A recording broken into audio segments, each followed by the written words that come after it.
location, Great Notch, to accommodate tri-levels and high cube cars. And basically, I had a single track from, uh, well, let's see, Bell's Bridge was single track all the way to Port Morris, basically, double track from Fort. So get your foot out of that, please. But uh, well, actually, we had to go always single track all the way to Dover because they were wide. Took one track at a time out of service at Dover to lower the track underneath some bridges. So I had single track all the way to Dover, and then double track from Dover to Denville, and then single track all the way down to Great Notch, and then double track from Great Notch in. So it was difficult to figure out where you're going to meet. You only had Greendell, Denville, and Lincoln Park to make a meet. That was it. And you're trying to put 5 trains eastbound and 3 trains westbound together. Kind of tough to do. And those auto racks were bound for Mawa. Is that the? Yeah, that would be train DN90. He had the auto racks. Well, he would have them from Mawa, but 90 would have all the high cubes, and train BC2, which is Buffalo to Croxton 2, he had autos for Jersey City on the rear end and tri levels. Wow. So you had to really be on the ball all the time working there. It was very busy. Plus, at the time, we used train sheets, and the train sheet was probably 4.5 to 5 feet long, and you had to slide it back and forth like this to read it, eastbound and westbound. So you had to try and keep track of things that way. I had nothing in front of me other than the CTC from Denville to Great Notch, and on the mainline side from the upper Hackensack drawbridge up to Patterson. That was it. Everything else was all in your head up here. Well, on that note, Chuck, it's 7:30. Do you want to start the meeting officially before we get back to Rich and his presentation? Sure. Let's do some housekeeping. Sure. In terms, I know I've been a couple people I've muted, but I'm not sure if they can unmute themselves, because I don't know if that's a permanent thing or just something that where because I didn't know when we were getting a little bit of background noise who was actually talking. Sure. What you can do is if there's a problem, certainly put something on the chat. So that's one thing you can do. We can you can communicate to us that way if for some reason you want to ask a question, for example. Okay, yeah, let's start it up, and then Keith, I can open the meeting, but the early slides are really for you, so that Yeah. I'll just control the slides. So why don't you open the meeting, because it's actually you're the guy who is running the show here. Okay, so yeah, if we could, can we put the? Are we ready to go on the display to play it, or is that we're good to go here? Can you see what do you see right now? You can see it. Yeah, I can see it here. Okay. Okay, so welcome to tonight's meeting, Saturday, March 9th, 2024, and this is the Lackawanna Cutoff Historical Committee General Meeting, and we're going to provide you with an update on Greendell Station, Andover Service, New Jersey Transit, and New York City Scranton Service, the Amtrak study that's ongoing, and we have, of course, our special guest presenter, Rich Pennisi, tonight. So Rich will be presenting on his years with the Erie-Lackawanna, and we'll turn it over to him after we take care of our stuff pertaining to the cutoff. Chuck? Okay, hang on a second. I'm going to see if we get it to advance. There we go. Yeah. Okay, so just a brief update on some projects we have going on with Greendell. So we are trying to restore the train station in Greendell for any new people who are joining us tonight. So right now we're dealing with the roof, and we're going to replace the station, the roof. We've had quotes that have been solicited. We have 3 quotes, and we're going to be discussing at the next board meeting how to proceed with the roof. We would like to do it in its original style, and but the might be prohibitive to do that.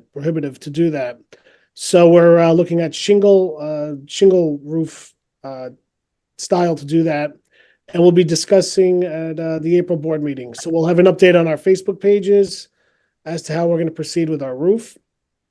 Also, there is a next to Greendell Station, there is a creamery, and the remnants of the creamery, the foundation is still there, and we were focusing on the station for all these years that we've been a group.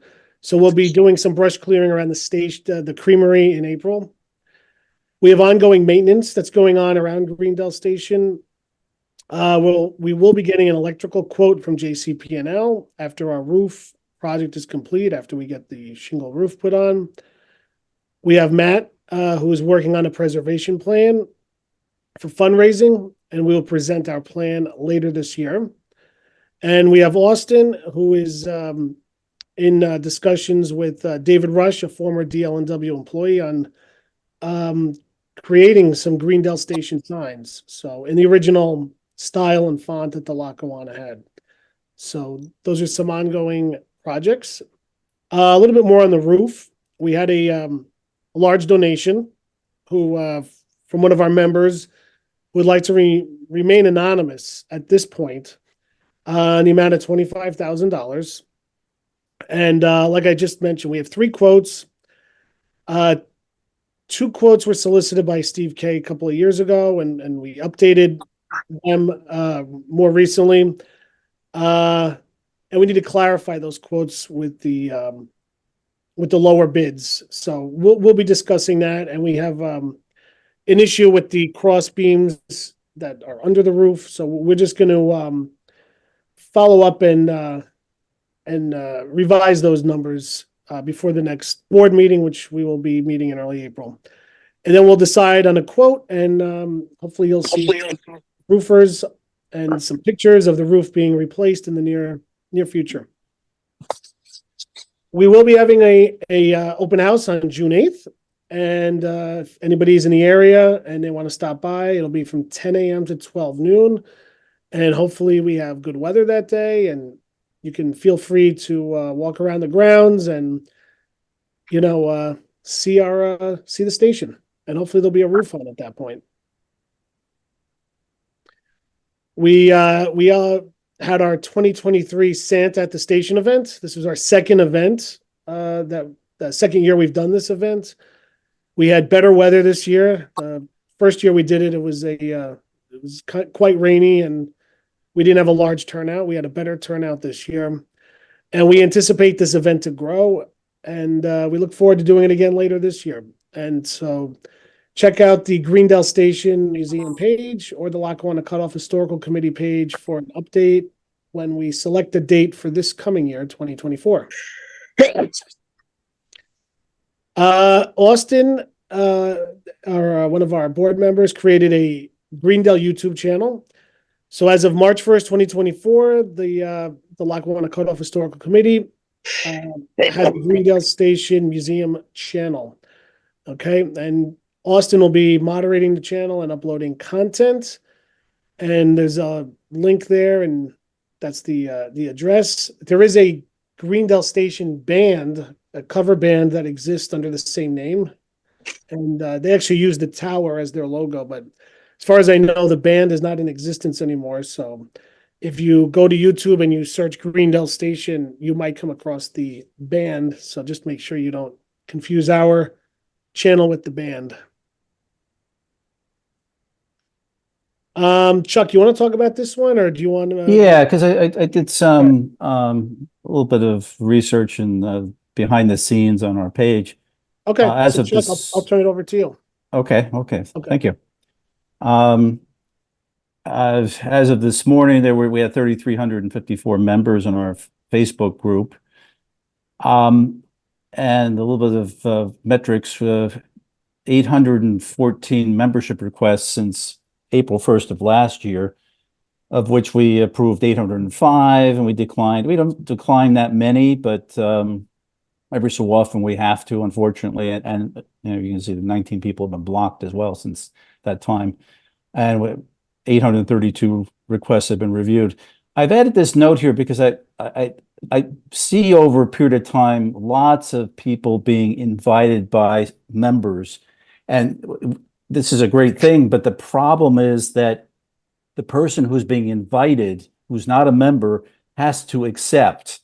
And I'd say, and I don't know there's any numbers on this, but I would hazard probably 90% or more of the invitees do not accept for whatever reason. They don't see the invitation.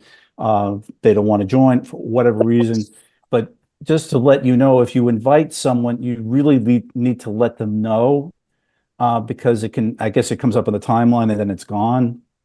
And so what we do is after a week, I send, usually it's me, send a reminder. And then after 2 weeks, it's our policy to delete them, because right now I have 14 invitations which are sitting there, and they're already past a week. So probably within the next week, they'll be deleted, just because there's no action being taken. That same number will be there most likely. Unfortunately, we'd love to have more members, but it's up to the people. They have to accept. We can't designate members, in other words.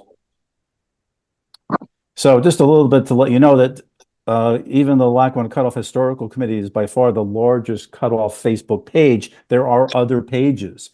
There is the Lackawanna Cutoff page, which I think I started. Not really sure, but it's a public page and it has 3,000 followers. They're not members, but followers.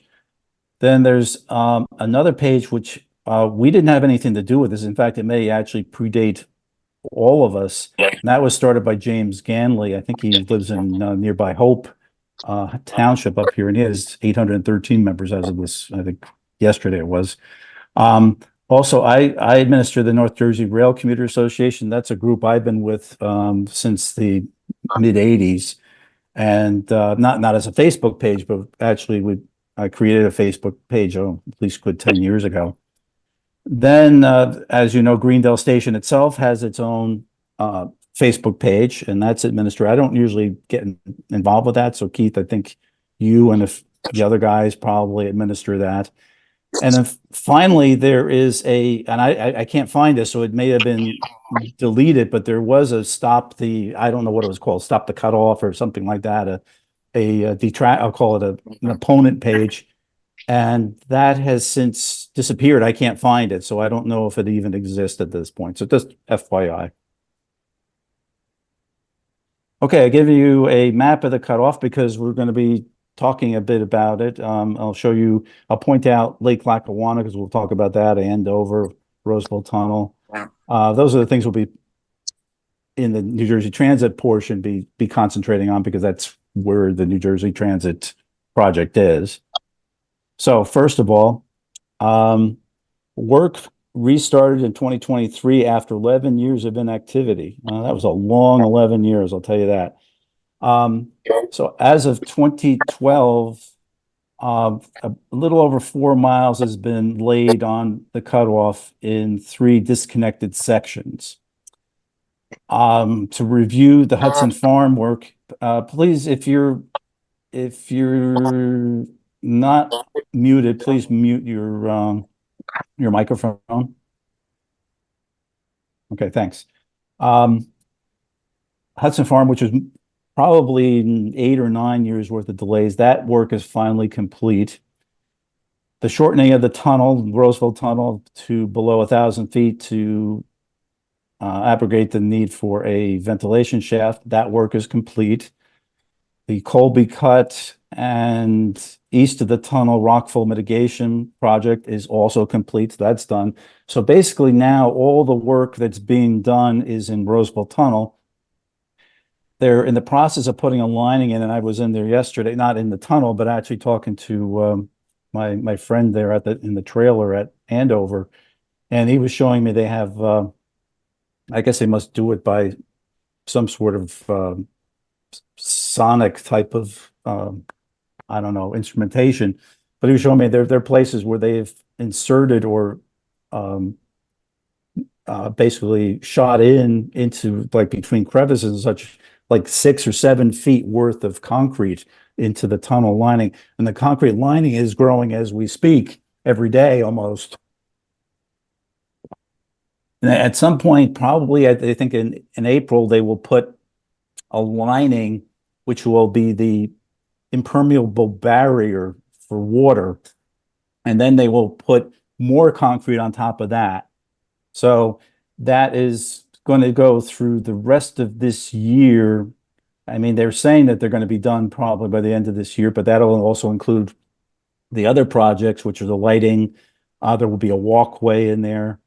There will be a communication and security system, a closed circuit television type of thing.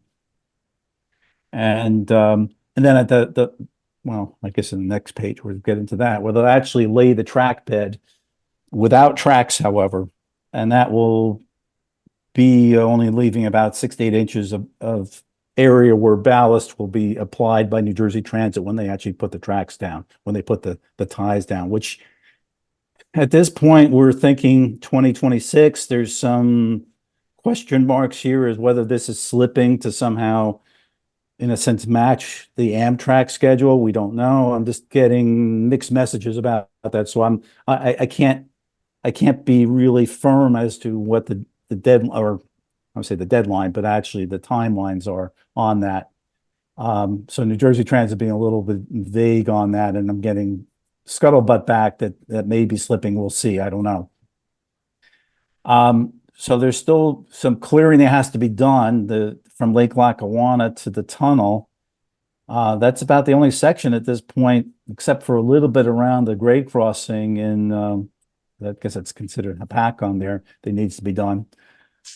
A project which should not be done, and that's the relaying of Port Morris Y, and then the need to actually install the permanent connection at UN, which is the old Port Morris Junction. And the ties, the ties to set up for the switch there is been sitting in the weeds for over 10 years now. Yes, grade crossing, that's about 1.5 miles west of Port Morris Junction.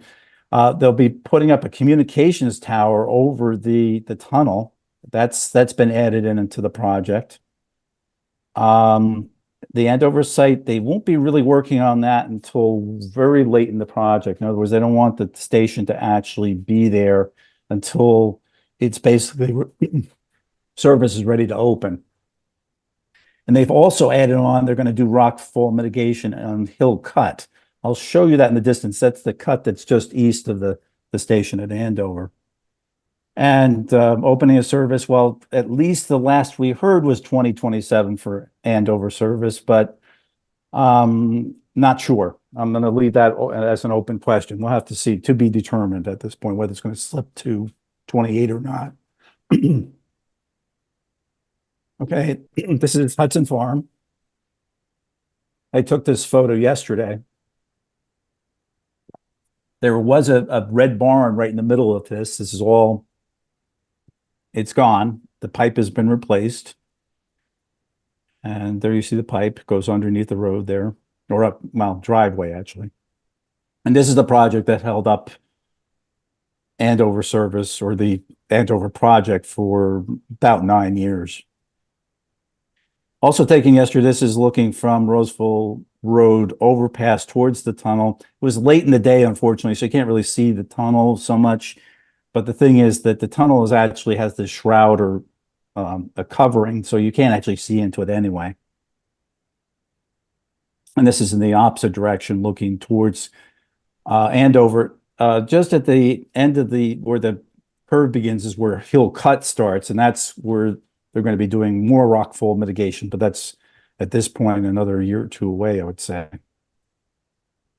And this is a shot from, to give you an idea how much in the way of clearing they had to do. This is a shot from 2012. My daughter standing over the tunnel. This part where she is standing right now does not exist anymore. This was blasted away. 9,000 tons of material was removed in the blasting. 190 truckloads of rock were taken away. And that's what it looks like actually a year ago now, but this is basically what it looks like now with all the trees gone. So now let's go on to Amtrak, and we'll use their map here.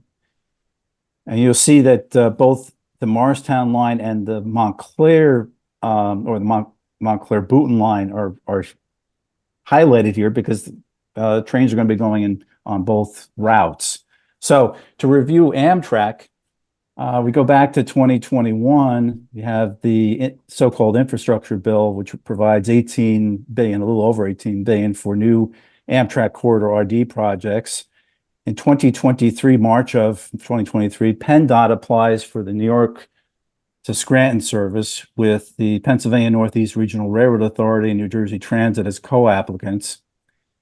During the week of December 8th of this, actually last year, 2023, the FRA designated 69 of the 95 corridor ID projects that had applied to the program. And they moved into what is called step one. And in doing so, they each received or should have received a grant of $500,000. Now, this is a three-step process, but it's actually more complicated than that. I'm not going to get into all the details, but I'll just keep it high level. Step one is basically where you build your corridor ID team. Now, the thing is that the Scranton guys have had they've had their team for about 30 some odd years. So they're ahead of the game on this. So many of these corridors are just basically starting from scratch, more or less. They applied with a concept. The concept was basically approved by the FRA, and now they moved to step one, and now they start building their team. Really, where I'll say the big work gets done is in step two, which is the preparation, what they call a service development plan. And that's really the service development plan is what really gets you either the big money or it doesn't. It's what it comes down to. And that there are some costs that would be associated with that, which I'll get into briefly in a moment. And the actual breakdown of funding on that is 90% from the feds and 10% has to be matched from the states. And then step three is the implementation of the service development plan. The only thing is with that is that it's a lot more than just like turning a switch. It's basically getting funding, doing the preliminary engineering, the final engineering, and all that.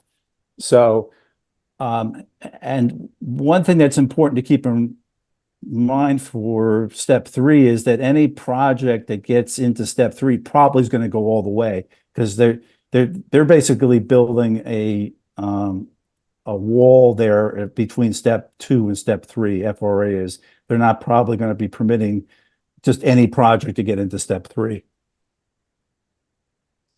So a little bit about the actual Amtrak project itself. It'll be 3 round trips daily at 2 hours and 50 minutes if you go the full trip between New York Penn Station and there'll be 3 round trips daily at 2 hours and 50 minutes if you go the full between. Hey, Austin, I think we're getting feedback. I'm not sure if that's what's causing the problem. I'm hearing myself. Yeah, Joseph Phelan, if you could just mute your mic. Yeah, if you're on. Okay, thank you. Oh, I'm still hearing it. It's Joe Phelan. Yeah, we're gonna have to mute him, I think. If you're on. Okay, thank you. Okay. 3 round trips daily, 250 if you go all the way between New York Penn and Scranton.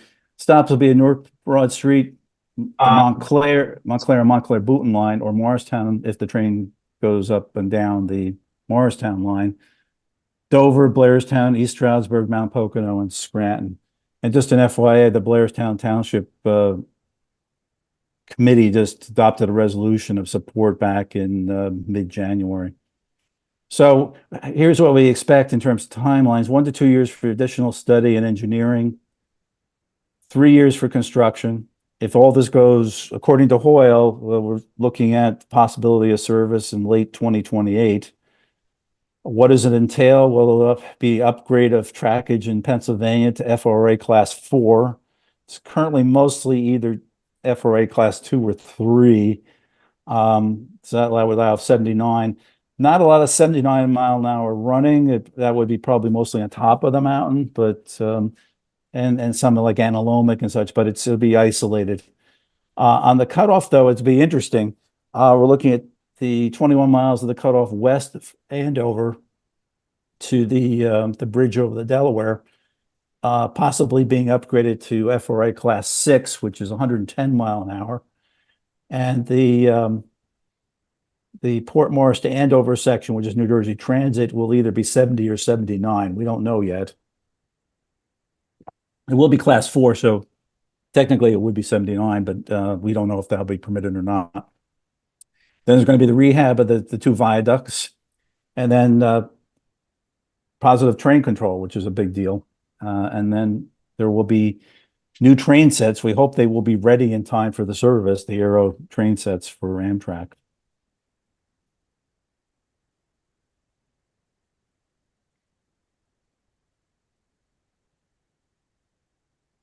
There we go. So to get to the total cost. Now, this is a little bit of a shocker, but it is what it is. Total cost is being estimated between, for the project, this is New York City to Scranton, everything included, including train sets and everything, anywhere between 800 million and 1.2 billion. As of this point, Pennsylvania has committed 125 million for its match, which basically is a 20% match for 80%. So that means that their match alone, I'm going to say guarantees, but it guarantees $625 million in terms of total funding. However, if you have a project, let's say that's 1 billion, that means that New Jersey obviously is going to have to contribute. So that we're talking about, let's say in that theoretical scenario, New Jersey would have to contribute 75 million. So it's going to be a range for New Jersey. It would be either between 35 and 115, depending on where it falls in that range of 800 to 1.2. The good news, there is a lot of good news associated with this. We're hearing, and this was actually, I would say, more than a rumor, because Congressman Cartwright actually said this. So I don't think he would say this publicly, or it wouldn't be disseminated publicly if it weren't, at least he hadn't heard, or it hasn't been heard from I'll say a pretty reliable source, that the project is either in the top 5 or the top 3 of FRA's projects, the corridor ID projects. And we know that basically step 1 and probably much of step 2 has already been completed because of the Amtrak study that was done. And in fact, it was the only corridor to receive an Amtrak study. So that's a very interesting leg up that we have on the other corridors that are competing for the money. It's also the only new corridor ID project in New Jersey.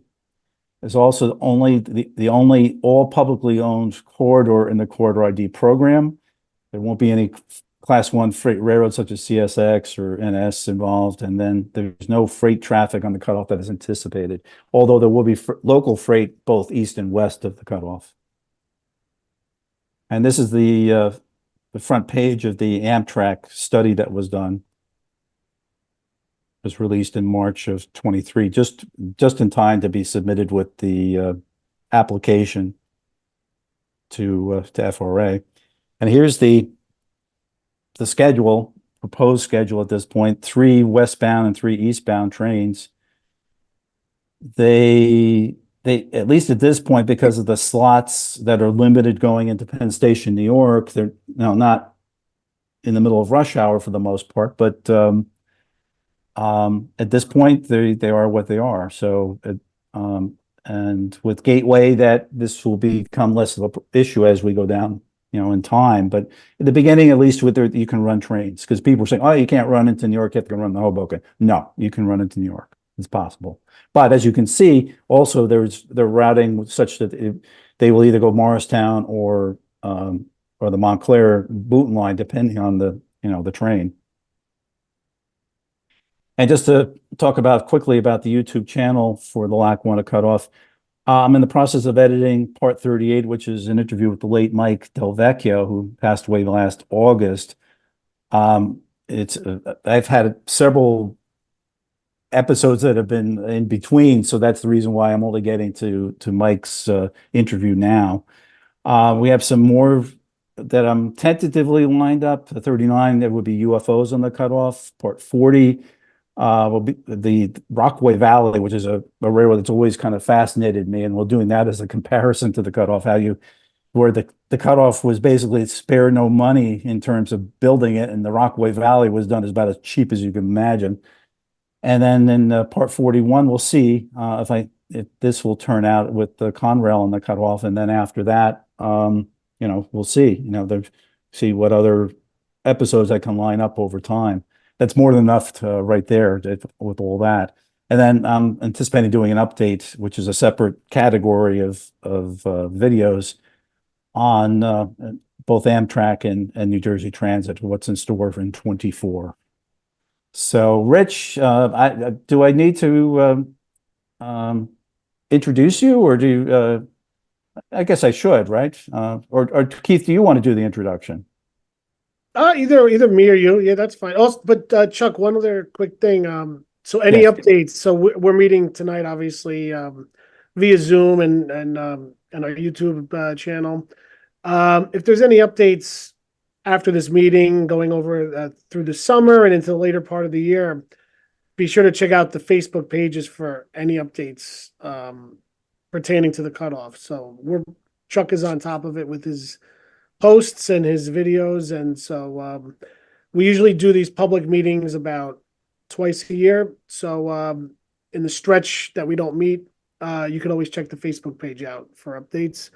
So now it's on to the entertainment portion of the show, and Rich Pennisi, we appreciate you signing in. Rich is in Arizona now, but Rich worked for the Erie-Lackawanna from 1967 to 76 as a ticket agent, freight agent, towerman, and train dispatcher. Then Rich worked for Conrail from 76 to 78. Rich was the assistant passenger train master in Hoboken, then supervisor of operating rules for the Hoboken division. Then Rich went on to the Union Pacific in Cheyenne, Wyoming, and that's where Rich was a dispatcher, assistant chief train dispatcher for 11 years. Rich then went to work for the UP and for the Santa Fe as a train dispatcher in Winslow, Arizona, and as a power distributor in Chicago for 3 years. Following that, Rich worked for the FRA as an operating practices safety inspector for 19 years. And now Rich is in Surprise, Arizona. So we thank you for joining us. And Rich, I'm going to turn it over to you, and the floor is yours. Well, thank you very much for the introduction. I appreciate it. I guess you got to. Yeah, I got to give you I did this before. Let's see if I can give it over to you. Multiple participants. Okay. If anybody has any questions during the presentation, be sure to pop them into the chat, and we'll be monitoring it. So so we don't interrupt Rich during the presentation. We'll take little breaks every, maybe 20 minutes. So be sure to put them in the chat. Okay. Actually, Chuck, we have a question for you, but we'll about the planning of both viaducts. Is Amtrak going to do that? But I don't know if you want to answer that now or towards the end, Chuck, or quickly answer it, or I don't know. Yeah, I saw that. Thank you. Yeah. That was Edward Holden. Let's save that. I mean, if Okay. there are any other questions, Yep, we we'll can get to that those. question, Edward. Now, Rich, let me see if. Okay, now we need to share screen. Okay, let me. And let's see here. You know, look, we see your screen. At least I do.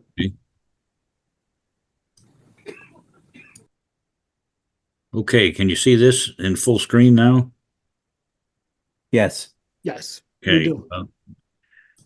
here we go. And DL&W and EL's New Jersey Cutoff, Port Morris, New Jersey to Slateford Junction, Pennsylvania, with a quick peek at a few other locations. Let's go back here. This is the model board for Port Morris Tower. This is for the interlocking machine. There were 4 tracks coming into Port Morris. This would be track 3 out here in black tape. That means that track was out of service. That was come down around, I guess, just before the merger or just after the merger. This is track 1 going straight out through here. This would be track 2. Whoops, not too good, steady here. This would be called a slow track right here, and this is the entrances to the yard at the time. And this is the line to Washington and Phillipsburg, New Jersey, also line to Newton cutting off over here. Anything in black tape like this is track that's been removed, just to give you an idea. Let's take a little closer look at each end of the panel here. Here's the east end again, showing you where Hepatcon Station is. And then we'll take another look at what the west end of the panels look like. This section here this is what they call the slow track right here. It used to extend all the way out here to this signal here. All of this was removed, and you'll see some photographs that I have of this as we get on further into the show. This is the Sussex branch right here going to Newton and to Branchville, and the old road going to Washington this way in Phillipsburg. HT stands for hand throw crossovers that go into the yard. And then the signals are numbered and the switches are numbered as well. Here we are in Port Morris. This is, let's see, where are we looking at? This is a John H. Riley photograph taken on the September 25th, 1960. This is a westbound freight of 4 FTs coming by Port Morris Tower, and another train switching cars out in the yard here. This is a westbound train. And if you notice right here, there are 2 cabooses that are deadheading westbound, probably going to Scranton. At the time, I'm sure these were assigned cabooses to crews, and the crews were probably deadheading back to Scranton. This is another picture of a freight a little later on. This is one of my photographs. This would be around 1967. This is a CS or HS9 coming westbound, right at the same location at the signal bridge. And this is on top of the signal bridge. A little story goes with this. The towerman at Port Morris was a real comedian, and he thought it would be real funny to blow the emergency whistle about the time I took this photograph. And it was a very sharp, shrill whistle about 4 feet from where I was standing on top of the bridge, and he hit that, and I almost fell off the bridge. But this is CS9 coming up at this particular shot right here.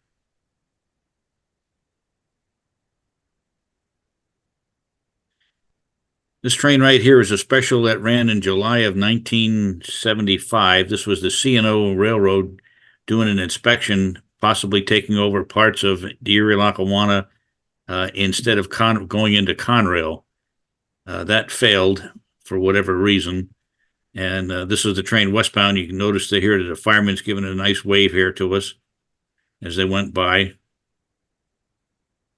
And here's the going away shot. The last 2 cars were C&O cars. I think this was an old diner, if I'm not mistaken. And this was their inspection car from the rear, theater style. Yeah. Well, there's another CS9 coming westbound now in a little later date with the Erie-Lackawanna SDP 45 and the U25B. We look all the way back toward the end of the train. There's a coach here going up to Scranton. I don't know if it was going up to Scrap or what it was going to. And then the caboose is right behind that. This is on track 1 going westbound.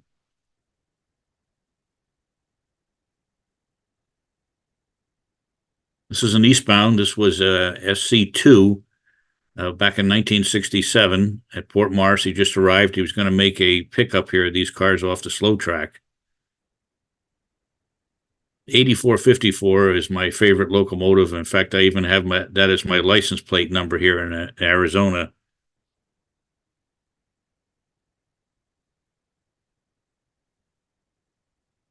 And this one is New York 98 coming eastbound into Port Morris, same location.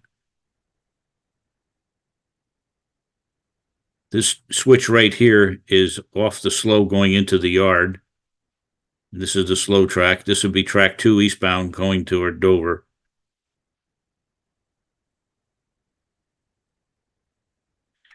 Now, this I've taken from, some of you may have seen Bill Shepard's book. He had a track diagram book he put out right after Conrail, or before Conrail. The reason I did this is train 1007 at the time, this is 1967, used to come westbound on track 1 like this from Dover, make a station stop at Opakon, go out this way out to the Washington, Maine, toward Washington. Whoops, went too far. Shoot. I can't get back on this. Well, anyhow, what I was going to try and show you is how the train 1007 got to Port Morris. It had to back all the way down, shoving the train to Port Morris, pull forward and pull into the yard, go around the Y track at Port Morris, and then proceed east at going to Dover. This is the train on the Y right now, shoving out toward track 2 to proceed east. Oh, wait a minute. I think I can get back to this. There we are. Okay, the train would shove back this way, same way it came up. Stop right here at this signal, back up into the yard, go around the Y track, pull forward on track 2, and then go east to Dover as train X110. Here's the rest of the train still shoving it west out onto the Y track. And the next shot shows the train on track 2 with train PN98 sitting here on the slow track. And now the train has been turned so that the locomotive is facing the right direction, and they're heading back down to Dover.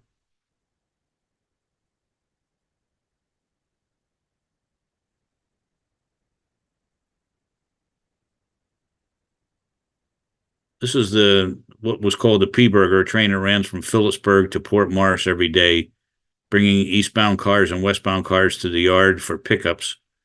And this is an RS2 and an RS3 at the time, working the train, making a set out. This would be 1966, 67. And this is another P-Burger, as it was called, with 3 units on it. But what stands out in this photograph is the 1264 was the first locomotive my brother and I saw at GP7 that was repainted in the new maroon and gray painting scheme instead of the Erie-Lackawanna black and yellow freight scheme. So this was a big thing for a kid 14 years old to take a picture of something like this. So I had to take a close-up.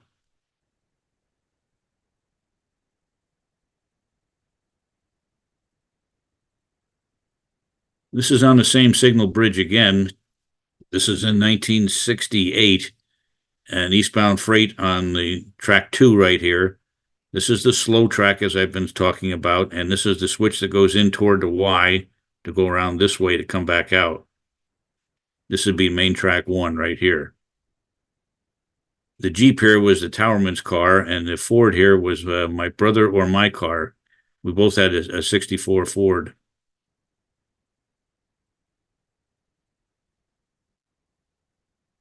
Port Morris again, eastbound. This is New York 100. This is around 1974. New York 100 was one of our premier piggyback trains. There was 2 sections, first and second.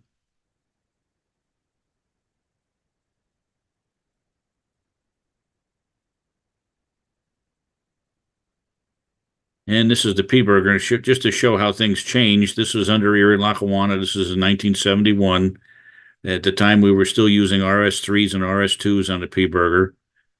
The next shot is after Conrail with some Erie-Lackawanna GP7s, but now they're Conrail. Same location.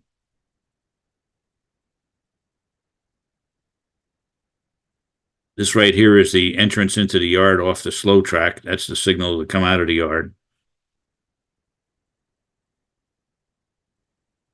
Again, we're still at Port Morris. This is the slow track right here, and this is the lead going into the yard.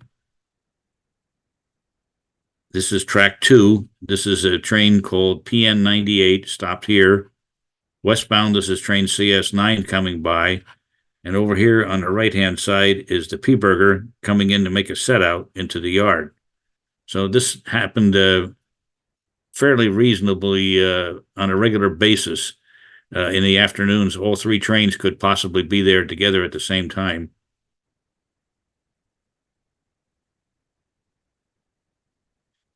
And this is after Derico, as some D&H engines were running on PN 98, just to show the different types of locomotives that you'd see at Port Morris.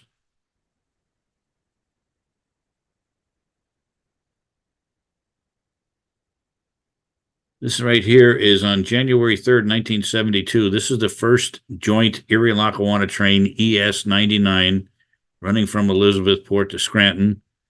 Has 3 units on it on this particular day.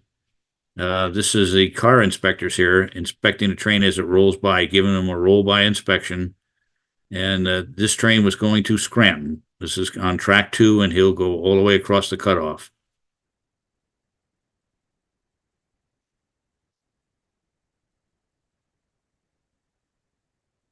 That was my brother's photo. This is my photo. This is SE 98, the eastbound counterpart. Within the first week of operation. I couldn't make it there for the first day. And this is the SE 98 now going to Chester Junction to go down on the CNJ.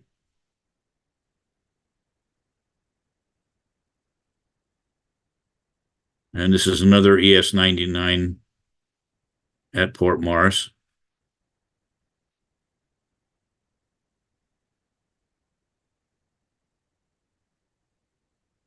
Now, this is, I told you earlier about a signal and a switch that was taken up, and this slow used to extend all the way out here. This is the location I was talking about on the model board. This is train HS, what is this? It'd be...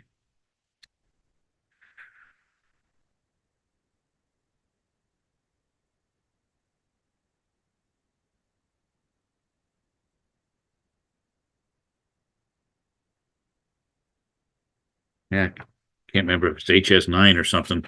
Anyway, with F3 units on it. I'm standing on a signal box right here. The next picture is the 2 guys that were with me. This is Bill Strohmeyer up on a signal up here. That's my brother down below. And the same train going to Westport Morris, where you go onto the single track on the cutoff.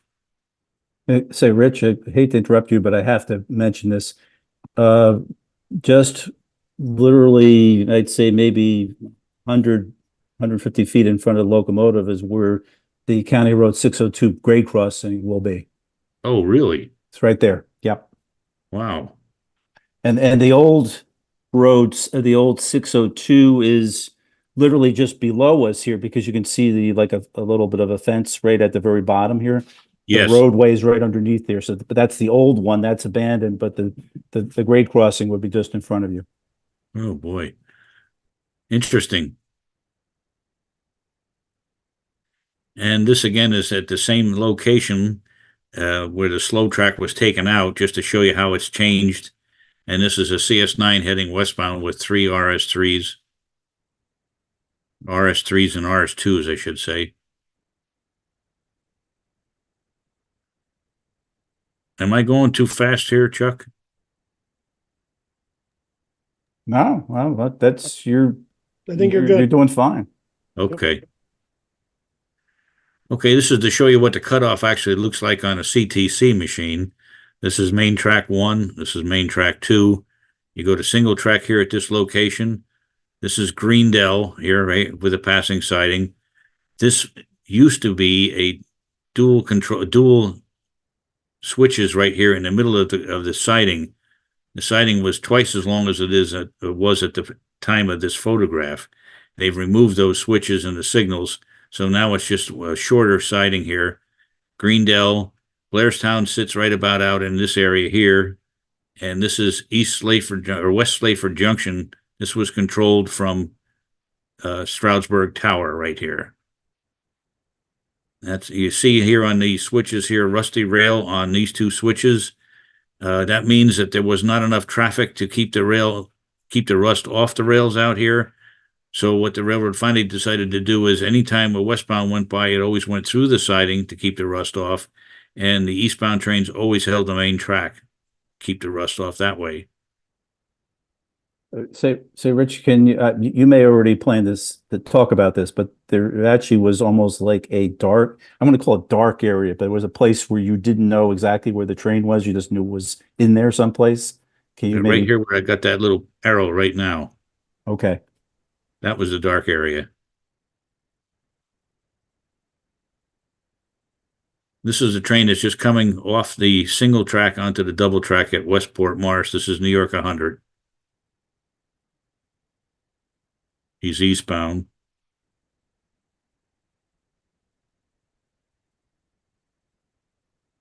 This is train ES 99 at the west end of the double track going onto the single track onto the cutoff.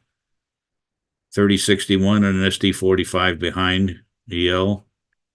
Notice that we're not worrying about weeds at this time.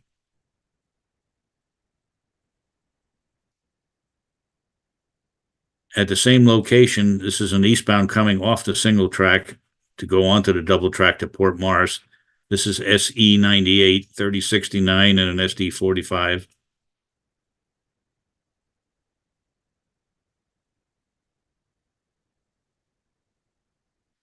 I'm thinking this is near Lake Lackawanna, but you guys will know better than I do. This is an FA1 on CS9 or HS9, whatever it was at the time, going westbound. I tried to get up there to get a better location shot, but this is the best I could do at the time. I think you're right, Rich. I think this is like a Lackawanna.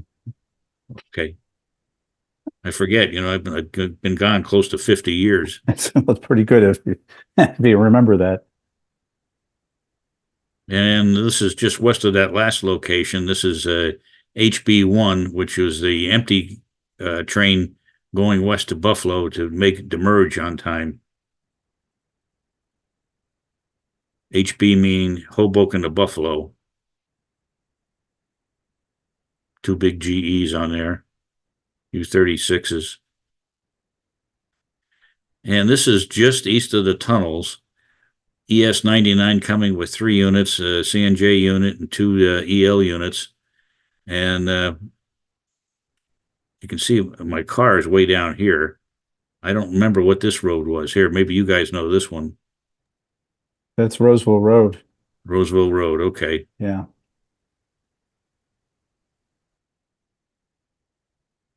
Now I bought this photograph. I don't know who the photographer was, and I don't know what the date was, but this picture just blew me away. Here's the cutoff is still double track, so this is prior to 1958 or so, with an ABA F3 set and a heavyweight train, probably the Lackawanna Limited coming eastbound.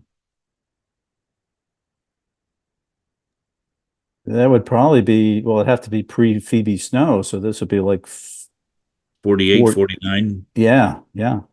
Somewhere thereabouts. Maybe even earlier than that.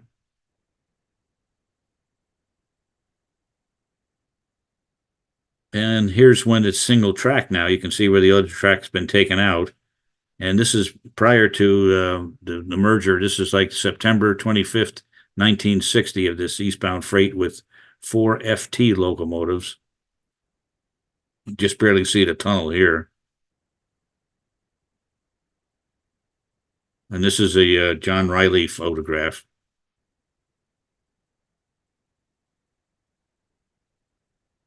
Now, this happened in February 20. These photographs are February 23rd, 1971.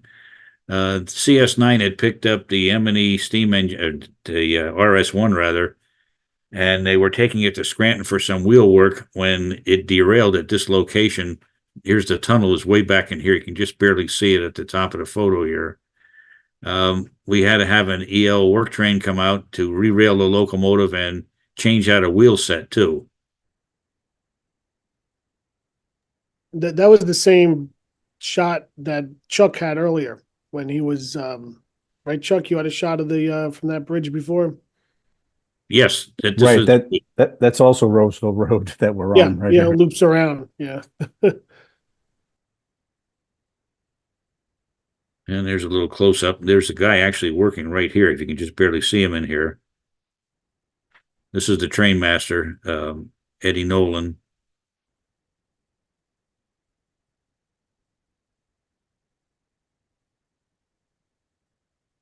And this is the other end of the work train. And there's your Roseville Road.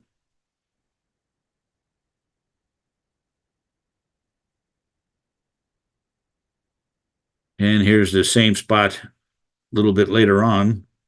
Trees are starting to grow up. And you can see the tunnel right back here. And this is a CS9 westbound. And this is very wet right now. Because of the drainage ditches being blocked and such. And I've heard people say, "Oh my gosh, you're going to have flooding problems." Well, look at it; it's dry as a bone, and they're using 1910 technology to do that. So if it's just going to be a matter of returning the drainage ditches to their original functionality. So you see, like here, there's no issue. But right now, one of the photos I showed you was quite a bit of water, but that won't be an issue in the future. And this is about 1,000 feet west of Roseville Tunnel at a cut here. This train here ran for probably right after the merger started. It was called a Shopper Special for Christmas time. Would run from Scranton to Hoboken as a one train, and it was getting bigger and bigger every year. This is 1967, December 9th, 1967. This is an 18-car train of shoppers going from Scranton to New York. After they came back from New York and were ready to go home, they had 3 trains to choose from at the time. In earlier years, they had 3 trains. But on this particular year, they needed to have the train run by itself westbound. It's 18 cars long, and I'll show you some shots of the train. This right here is a dining car on here. It was the only one on there for 18 cars, so I don't think they fed everybody. And Rich, this is Hill Cut, so this is going to be another part of the right-of-way that's going to see rockfall mitigation. The shots you were showing of Roseville Tunnel was Colby Cut, and that work has already been done, so that's over with. But this will be part of the project for the Andover Station, which is actually right around the curve because I think we're facing westbound, correct? Yes, we are. Yeah, so it's right around the curve where the station in Andover would be. But this cut area will have to undergo rockfall mitigation. Well, this train, they ran out of streamlined equipment, and the best thing they could do was put 4 Erie steel wells on a rear end.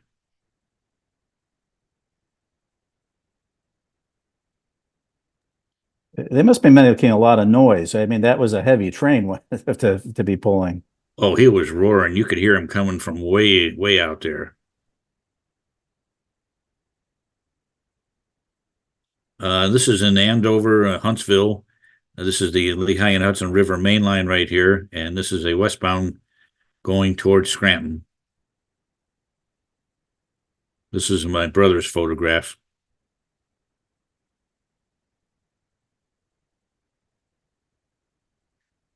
This is east of Greendell, just a little ways. This is a train TC4 with a GP35 and an SDP 45. And these cars here are 2 Ford Mawa cars. TC4 used to get cars, leftover cars, you might say, that didn't make it on train DN90. And he would bring these into Croxton and then bring them back out on another train out to Mawa.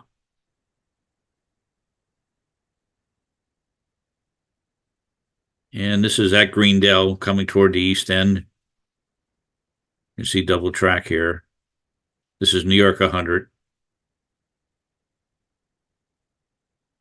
I used to love to be up in Sussex County with these little poplar trees or whatever they were called. They always look great in a photograph.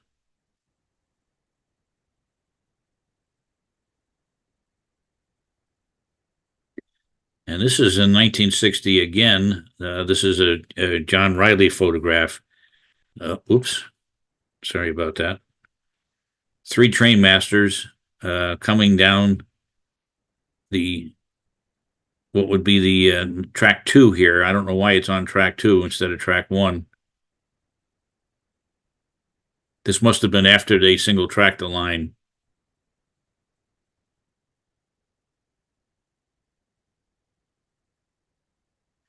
And this is when they were cutting the siding in half instead of being the long siding that it once was.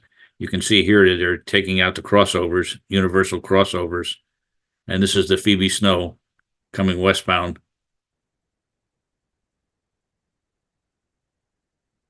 Of course, at Greendell.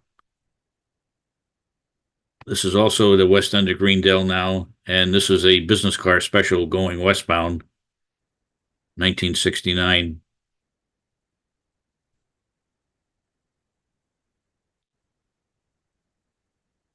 And the rear end as it went by. That bungalow, the signal bungalow there, that's still there, believe it or not, Oh, in the weeds. And part of the signal, they just, I guess Conrail just cut it and left it in the weeds. So the face of the signal mast, we have one of them at the Greendell station now. It was just in the weeds. I walked over there one day. They just cut it and left it on. wow.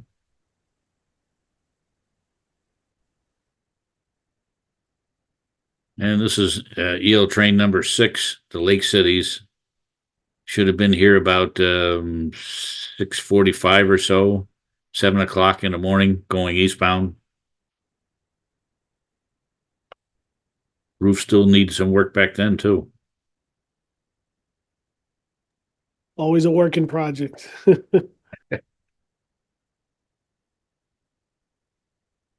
Westbound ES 99 at Greendell.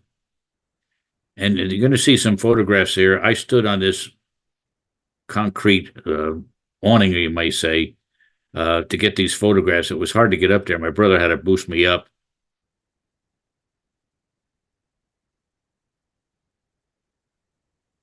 There's another SE 98 at the east end of Greendell.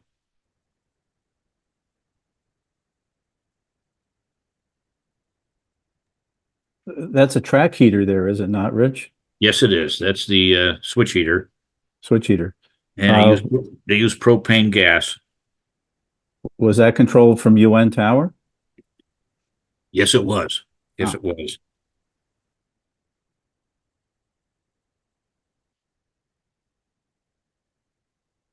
Another SE 98 eastbound.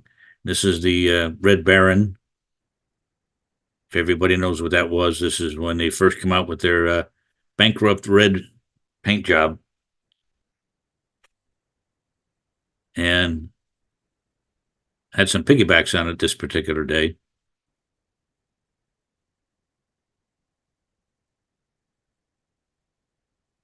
In the away shot. And if you look at the away shot, there's a westbound coming up here. That'd probably be ES 99 that he was meeting.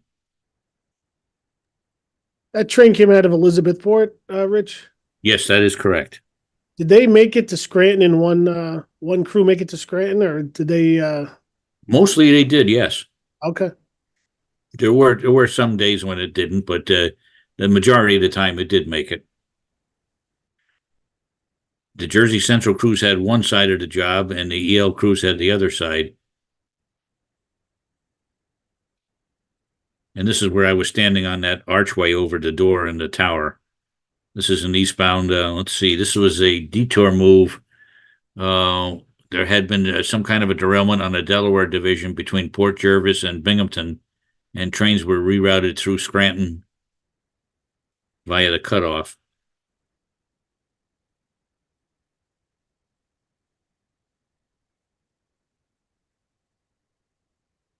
And I'm at the same spot for this one, too.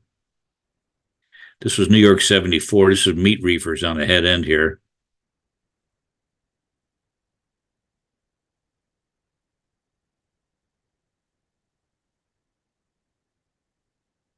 And this is a export locomotives going eastbound from Scranton to Hoboken to make a ship. And it was a special train. And that's my wife over there.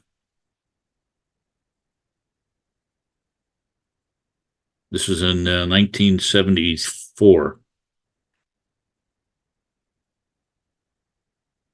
Now, Richard, probably aware that bridge no longer exists, or maybe you don't.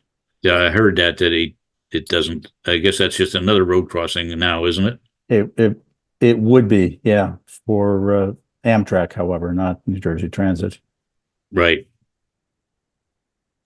And the signal bridge is in Phillipsburg, believe it or not, at the It museum is. there. Wow. It's on the ground, though, I think, right? In Right, yeah, pieces. it's on the ground, but the museum in Phillipsburg, somebody grabbed it before we were a group, and they're preserving it. I mean, it's in good hands, but it's in Phillipsburg now.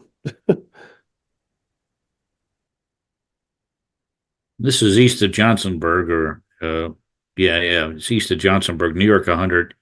Another one of the detour trains in the early 70s.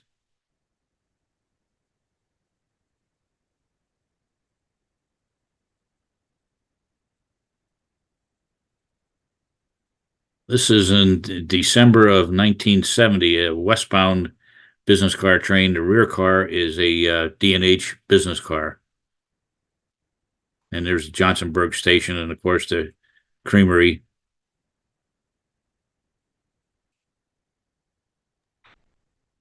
That's the outhouse, I think.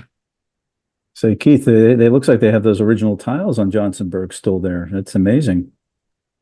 On the roof. Yes, looking at the roof. And they're red. They're red, not green, or whatever color that would be. Reddish. Well, is there anything left of that creamery there? Today, no. No, that's gone. Roger. No, there's nothing there now. There's only the floor of the station now, if you can find it. Hmm. The reason I started a group, the Lackawanna Cutoff Historical Committee, was after this station was knocked out, was torn down by NJDOT. I guess it was in 2010 or 11 they knocked it down, Chuck? I forget the year. I think it was don't quote me. I thought it was a little bit earlier, maybe 2006, 7. But Yeah. it was in that time frame, yeah. So I was afraid Greendell would be next, because Blairstown is kind of safe. It's being used as a local business. Blairstown was a radio station for a while in the late 60s and early 70s. Into the 90s, certainly. I think even the early 2000s, it was still a radio station. Hmm. It's now a CrossFit facility. There's the westbound going away.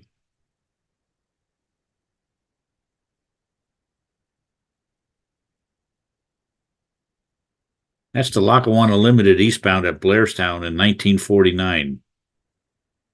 All prior to the Phoebe Snow.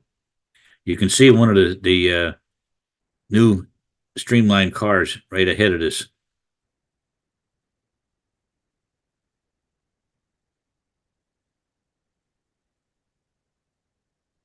This is Blairstown again. This is train 41, the mail train. This is 1963. There's Bob Pennisi photo.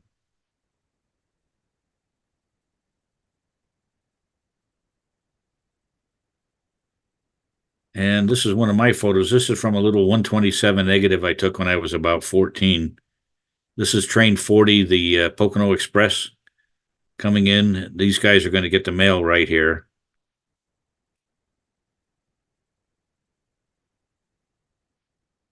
And I ran down to that overhead bridge to get this shot.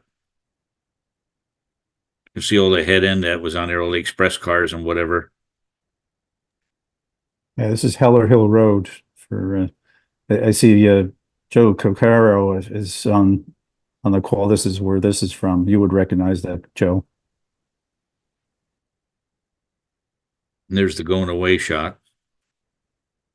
Had 2 coaches, a diner, and then this is usually the deadheads ran in this car here. Anybody was an employee, they kind of segregated them from the public, let them ride in their own car.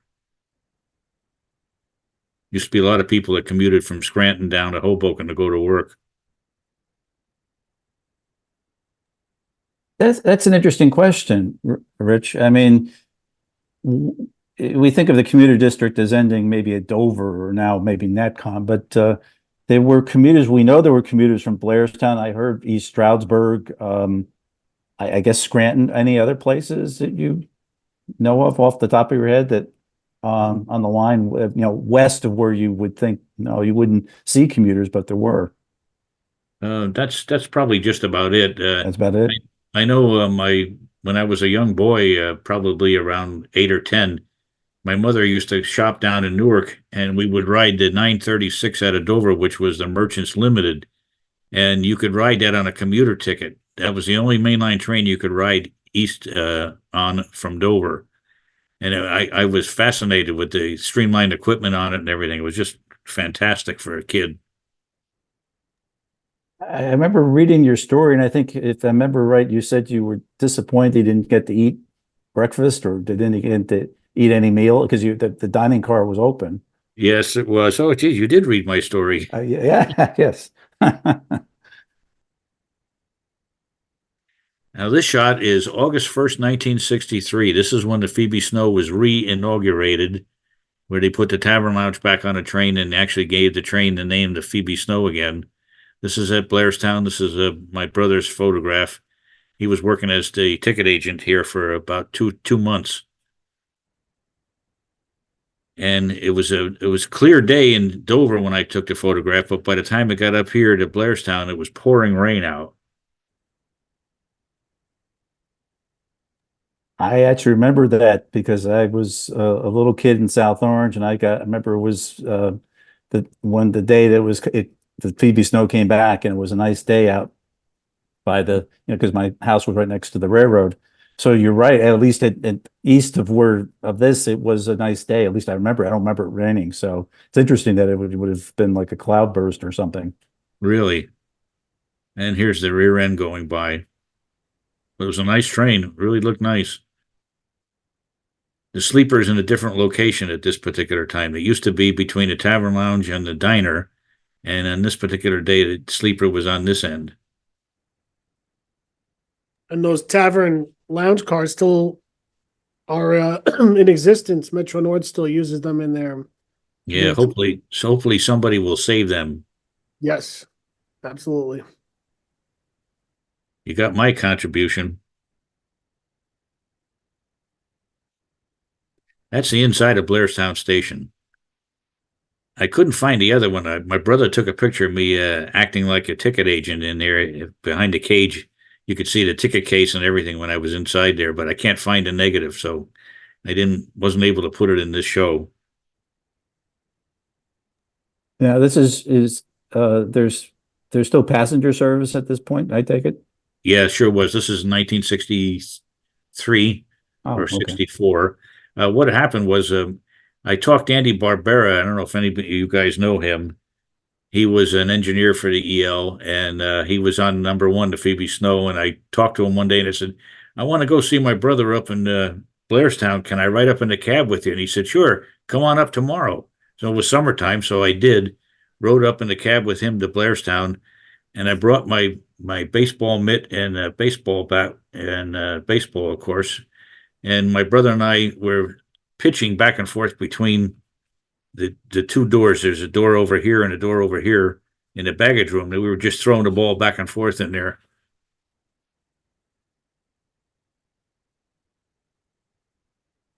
There's Blairstown Freight House.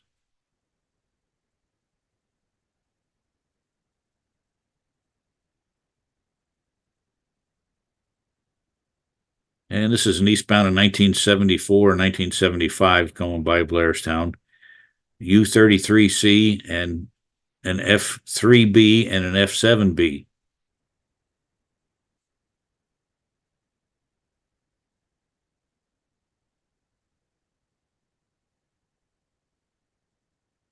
And this, I don't know what happened here. I can't remember the whole circumstances. That's my wife, by the way, leaning out of the cab there. We met the train at Portland, and they said, come on, I'll give her a ride. So she rode all the way to Port Morris, and that's where I picked her up. But this is an empty coal train coming out of Mecco, and I don't know where these cars were going, because normally it would go westbound. So your wife got the cab ride and you didn't? Well, yeah, she couldn't figure out how to get to Blairstown, so I said, "Go ahead, you ride." What was her, if you remember, what was her impression of that's Well, you couldn't wipe the smile off her face after she got off the train. She thought that was the greatest thing in the world. really.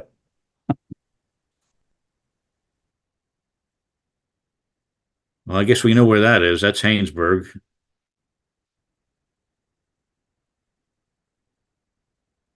Skill Viaduct. This was November 27th, 1966, the last day that Phoebe Snow ran.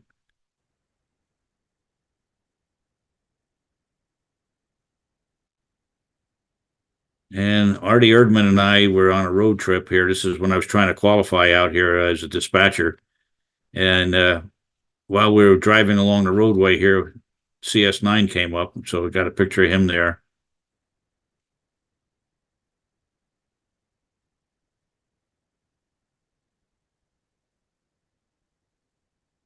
And another train eastbound. This is Santa Fe 100 on January 31st, 1976.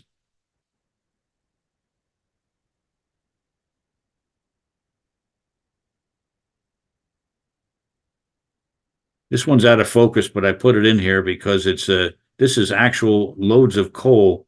This was going to Hoboken. This is what they used for the steam boilers that heated the switches and everything in the wintertime, and the station and the towers too. So they'd bring this coal down on this train here. Was that a CNW unit, the second one there? Yes, it was. It was a leaser at the time. The CNW was marked out of it, but it was leased. Conrail leased about a dozen units or so, GP30s and some other units from CNW.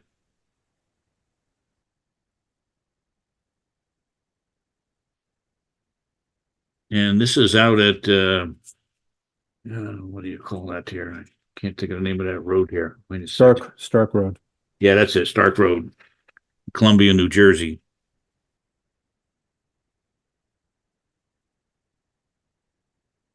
This would be HB1.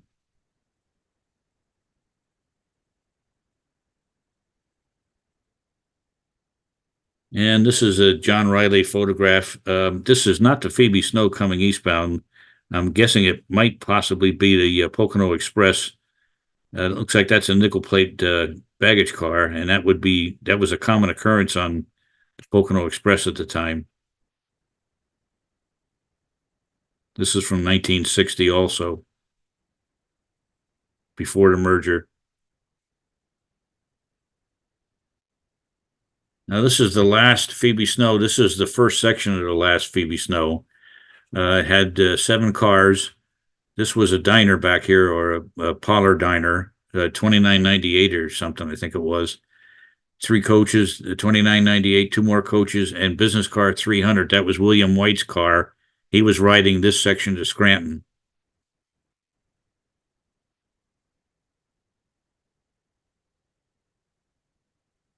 And you can see the D&H car here. And there's the parlor diner. These were the ones that the Erie used out in Cleveland on the, what the heck did they call that train? The Steel King.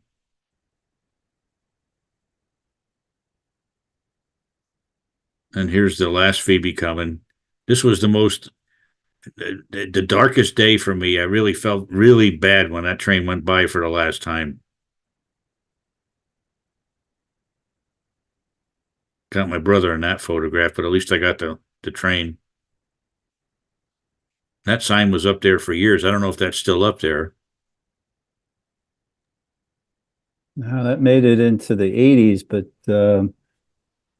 and I don't think it was a different sign, but no, there's no sign there anymore. Billboard. And this will give you an idea of what the CTC machine looked like at Slateford, West Slateford, coming off from UN here. And this is controlled by Stroudsburg Tower. This is Bell's Bridge into that paper company that was up there. And this is the beginning of the double track. Stroudsburg would be in here. This is going to Antelope. This would be track 3. Oops, excuse me. Let me get back here. This would be track 3. This would be track 1, track 2. Juice, I did it again. And this would be track 4. This was after Conrail. Was this it's still in the tower at that point? Oh yeah, still in the tower. Here you can see the message 9/27/1978. So this is just before the end. At GTD was George Daly. He was the general manager, Penn Central guy. But correct me if I'm, wait a minute, but Slateford Tower was out of commission since like 1950 or so. Yeah, this is Stroudsburg Tower though. Oh, I'm sorry, Stroudsburg. Okay, I'm hearing. Okay, never mind. Never mind.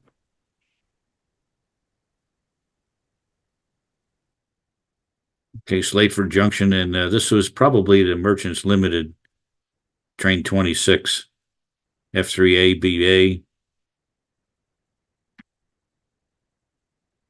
This is the old road main track, and this is the siding going down to Portland.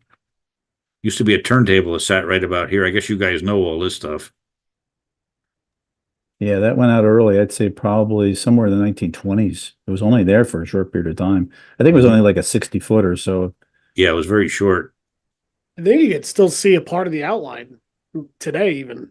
I think it's a little bit, is it a little bit closer to where the bridge is there, Chuck? It's right, Well, it's somebody right, pointed it out to us. right It here. was right next to well, there's a bridge there in this photo, but of course now it's a filled in, road. But yeah, it was literally right up against the where the bridge was.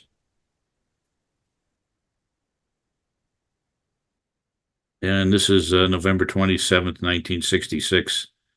This was after Phoebe went by. This came eastbound. Should have been New York 98.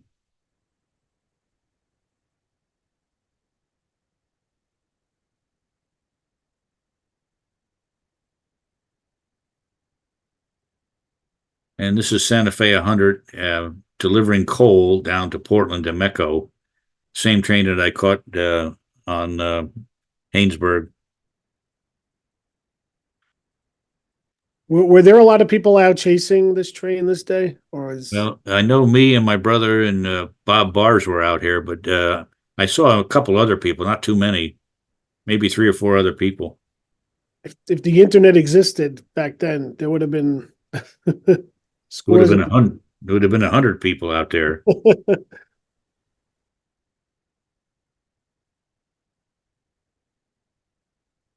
And this is New York 100 here in around 74, 75. SDP 45 and an SD 45-2.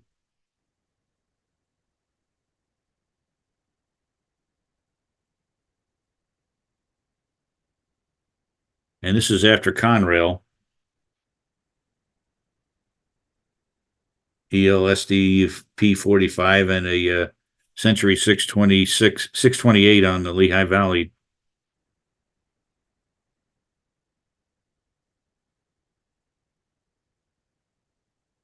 Slateford Junction. This is at Delaware Water Gap. This was TC4 again. You can see the high cube box cars here.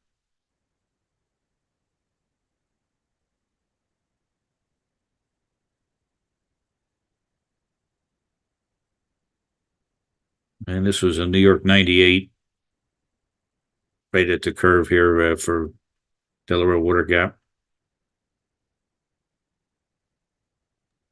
What's going on there? What's that cloud of something?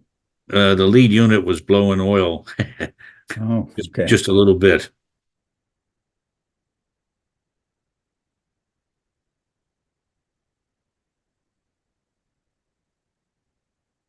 This is from the Tavern Lounge on Phoebe Snow, and this would either be December of 65 or January of 66. And every school vacation I had went from about the time I was 13 or 14, I'd save up my money and make a trip up to Scranton to go see the railroads up there. And this is at Bell's Bridge Bell's Bridge is just around down this S curve down here.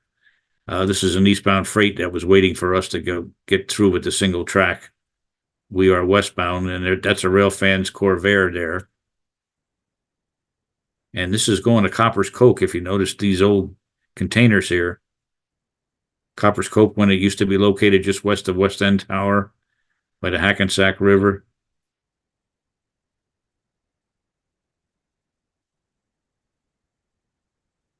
Same train again.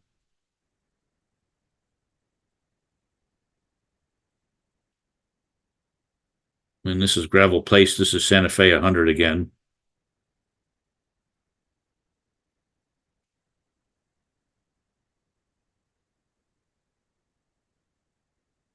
And this is Conrail.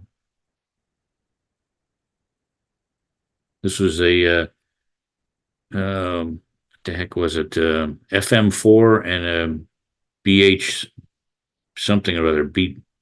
BH4, I think, was the other one. Combination train.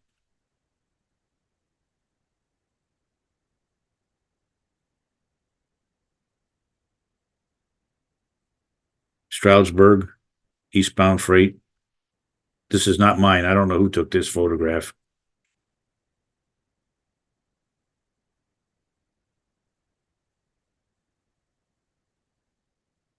This is not my photo either. This is a train going to the Portland Summit, going to Portland, Pennsylvania for Mecco.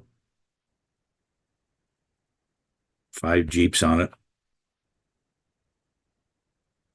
He's coming in off a 4-track, crossing over onto, no, he's not. Then I take that back. He's just on 2.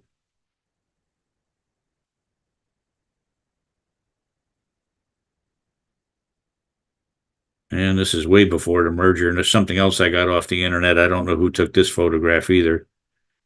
An H2466 Trainmaster and an FTA and B. This is the guy that's crossing over from 4-track to 2-track to go eastbound.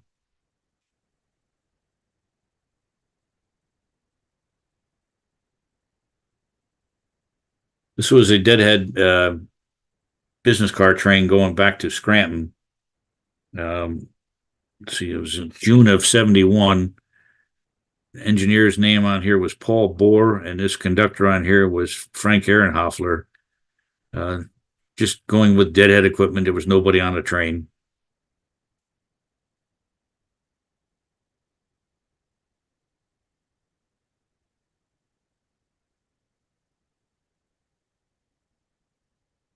I thought this would be interesting for everybody to see. VW pickup truck with a high rail. That's a Jeep cab over. That's cool. Oh, this is a Jeep? Yep. Wow. I'll send you some info on them.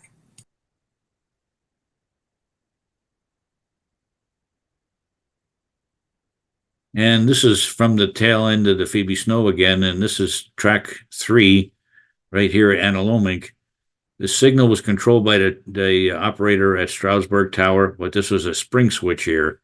So as soon as we cleared the switch and we got to the next block, he'd get an approach to come out here.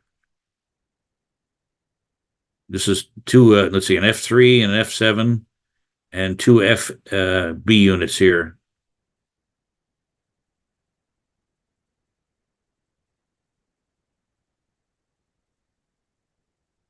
And this is in 1970, May of 1970, 759 trip at Analomink.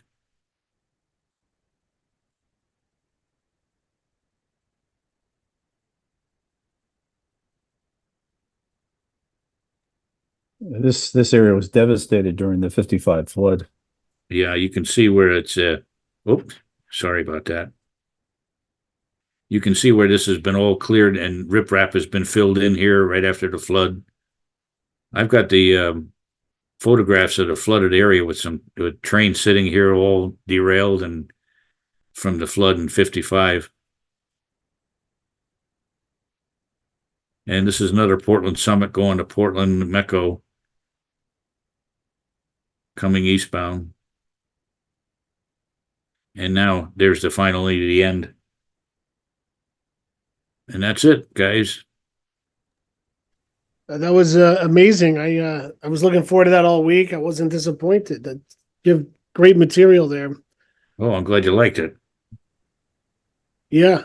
If anybody has any questions at this point, we'll do a little Q&A. If anybody, Well, let me answer the question about the two viaducts. I think that was the question about the cost. yeah, from Edward Holder. I'm not sure if this is true or not, but is Amtrak planning on fixing both of the viaducts? Yes. Now there was a study that was done by Greenman Peterson, released at the end of 2019. That was done by the Monroe County. Well, the Monroe County was the Pennsylvania Northeast Regional Railroad Authority back in those days, and under a different set of circumstances. But they one of the things they did was look at the cost of rehabilitation of the two viaducts. The Paulinsville Viaduct at that point was estimated to need $16 million worth of work, and the Delaware River Viaduct 54, so a total of 70. So you can maybe add inflation to that, but that was the estimate, whatever that would be now, 4 years ago, at that point. But it's, yeah, sure. But the plan is that both will be rehabilitated. Eric Buselli says, fantastic job, Rich. Thanks for sharing this with us. Austin, do we have any comments from the YouTube the YouTube simulcast to this, or no questions or comments from there? We had about 12 watchers on there throughout the presentation. So, and we recorded this, so this will be available if people want to chime in whenever they want after tonight's presentation is over. Yeah, Rich, fascinating stuff. Thank you very much. Oh, you're welcome. I'm happy to do it.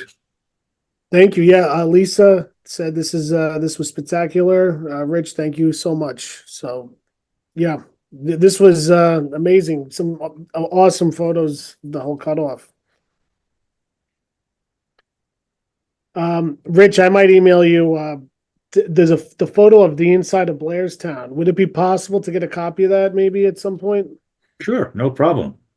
Yeah, because for Greendell, for our restoration, we're looking for interior shots of photos of stations along the cutoff. So you'll have a nice one there of the inside of Blairstown. I'll see if I can find the other one that shows the inside of the ticket office with me there too. That would be great if you could. We have a question here from Amin Ghanem. Great presentation. Can Rich explain how traffic was split between the Delaware Division and the cutoff? Well, after the merger, around 1963, when they closed Port Marsh Yard, basically everything shifted over to the Erie side from Binghamton all the way down through Port Jervis and into Croxton.